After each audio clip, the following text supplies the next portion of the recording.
Hello to this side of the room. We haven't even really chatted with this side. Hello to you, pal. What's your name?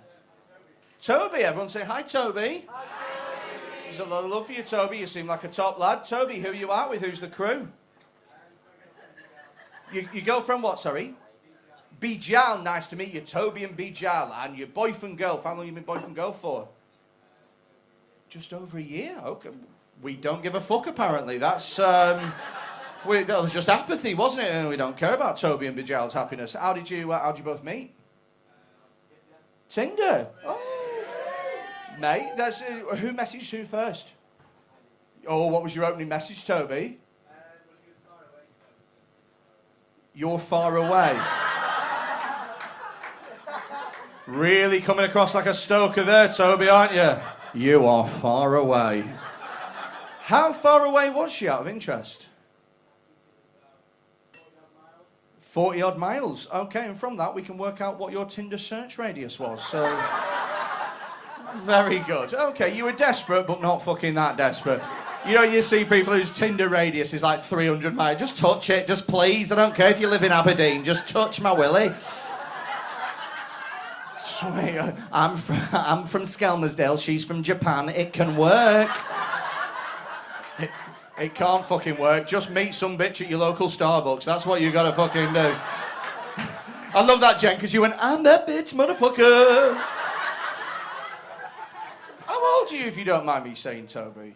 You're 23. You're a young lad, then, ain't you? What's a young lad like you up to these days? Delivering pizza. Living the fucking dream, mate. Oh, that is genuinely like my dream job, apart from the delivering bit. That's... Just the holding pizza sounds fucking wonderful. Cool, who'd you deliver pizza for? Dominique's. They've fucking ripped that off, haven't they? Dominique's. Okay, sweet. What's the most popular pizza at Dominique's? Hot and spicy. A little bit like yourself, Toby. Sweet. Okay, good. Right, here's a question I've always wanted to ask a pizza delivery driver. If it's like a prank call and that, do you get to eat the pizza? Seriously? Every night? You get to eat? Fuck! That's brilliant. So they don't even ask for it back or anything like that? You just get to... And you scran it? Okay, so here's the next question that I'm going to ask. Have you ever been kind of hungry with your friends? You've thought to yourself, hang about a minute, I would really quite like a pizza right now if only someone was to make a prank call. And then one of you went and then made a prank call and then got the pizza and you all ate it. You haven't done it yet? Don't tell me you've never thought of that fucking idea before. You've not? Wow, I am a fat evil genius. That is how motivated I am by food, that I've instantly hacked the system. That's fucking great. Cool. Good for you, Toby. Are you, you're 23, you're like a millennial then, aren't you? Are you one of those millennials that's like very high and mighty millennial, kind of like, oh my God, I am a vegan, non-gluten-free. I just believe that Mother Nature is our greatest resource and I will fight until... You like trees, but you eat meat. That's a weird thing to give a round of applause to, isn't it? Weird thing. Okay, well, when you say you like trees, in what way do you like trees? The decent. I mean, let's be fair, we all look at an ancient oak from time to time and we think to ourselves, it's fucking decent, that, innit? Fucking decent. That is a decent tree.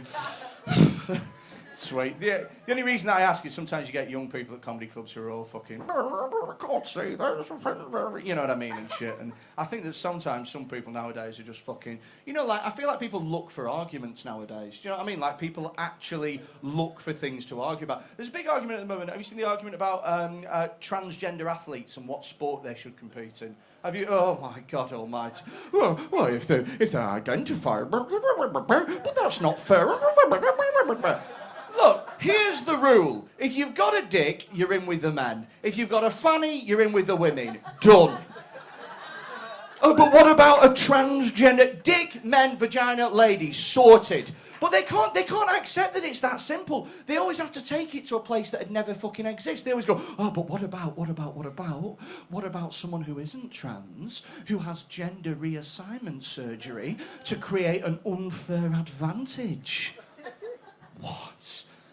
I mean, I don't want to speak for every man in the world, but I don't think that there is anyone looking at his own cock and balls going, I would trade that for a silver medal in women's discus.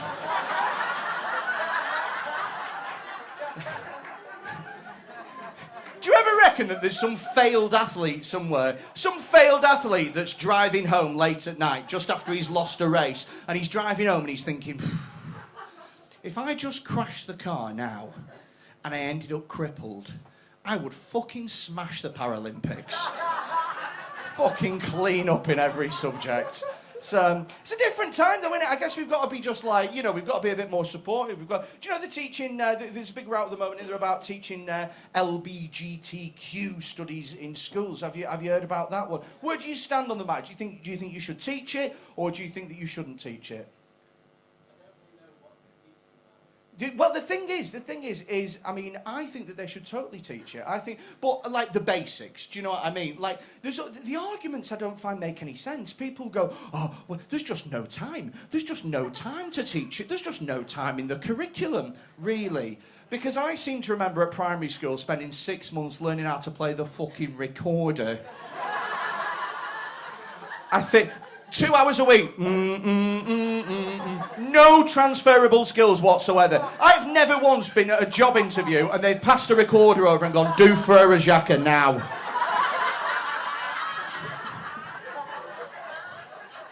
The only thing I can think of is that our teacher looked at our class and went, some of you are going to be fucking homeless. So, learn an instrument for when you're on the streets. That's what we're going to do.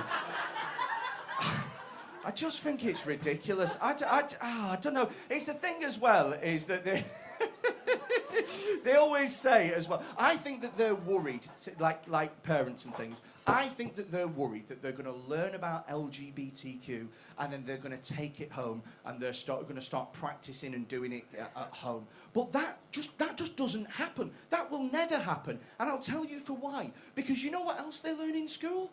Maths. But no kid has ever been caught sneaking out late at night to go and do some fucking equations. No parent has ever cleaned their child's room and had to sit them down and go, listen, I was going through your things and do you mind telling me what this is? Holds up a fucking protractor. You've been measuring angles, haven't you? I haven't even done it. I was just holding it for a friend. I get the idea about how, they're too young to understand. They're too young to understand. They're just children. They're too young to understand.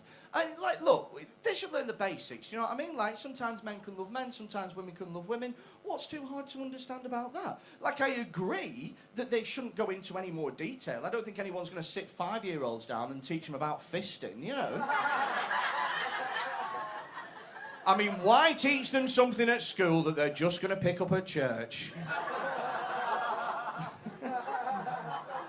Young children are too young to understand about gay sex. Mate, I'm 30, I still don't fucking understand gay sex. Like, I understand men, but the lesbians, I've no fucking idea. You just mush them together like that and just... So, I don't even know how it feels good, just sort of smushing it. I bet it feels like sitting on an omelette. And that's as far as I've got with that new piece of material. I'll tell you what, I think it's got potential. And by that I mean potential to get me in a lot of trouble.